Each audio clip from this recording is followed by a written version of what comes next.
జనించి సతీదేవిగా తనంచి అష్టాదశ పీఠేశ్వరిగా దర్శనమిస్తివి జగదంబ. శంఖ చక్రములు ధరించి రాక్షస సంహారము చేసి లోకరక్షణ చేశావు, భక్తుల మదిలో నిలిచావు. పరామటారిక దేవతగా పరమశాంత స్వరూపిణిగా చిరునవ్వులను చిందిస్తూ చెరడుగడను ధరించితివి. పంచదశాక్షరి మంత్రానితగా పరమేశ్వర పరమేశ్వరితో ప్రమదగణములు కొలువుండా కైలాసంబే పులకించే సురలు అసురలు అందరును శిరములు వంచి మొక్కగా మాణిక్యాల కాంతులతో నీ పాదములు మెరసినవి. మూలాధార చక్రములో యోగినలు ఆశ్వరివై అంకుశాయుధ దారుణిగా బాసిల్లె శ్రీ జగదంబ. సర్వదేవతల శక్తులచే సత్య స్వరూపిణి రూపొంది శంఖనాదమును చేసితివి, సింహవాహినిగా వచ్చితివి.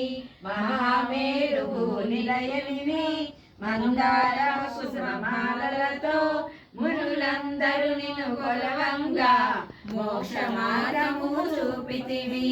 చిదంబరేశ్వరుని లీలా చిద్విలాసమే నీ సృష్టి, చిద్రూపి పరదేవతగా చిరునవ్వులను చిందించే అంబా శాంభవి అవతారం.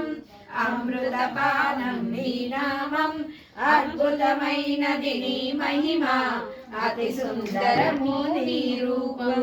అమ్మలన్న అమ్మముగా ముగురమలకు మూలముగా జ్ఞాన ప్రసూన రావమ్మ, జ్ఞానమునందరికివ్వమ్మ.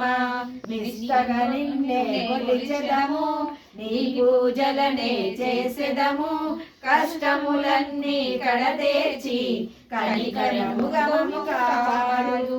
రాక్షస బాధలు పడలేక దేవతలంతా ప్రార్థింప అభయహస్తమును చూపితివి, అవతారములు దాచితివి. అరుణారణపు కాంతులతో అగ్నివర్ణపు జ్వాలలలో అసురులందరి సుమాడి అపరాజితవై వచ్చితివి. గిరిరాజునకు పుత్రికగా నందనందుని సోదరిగా భూలోకానికి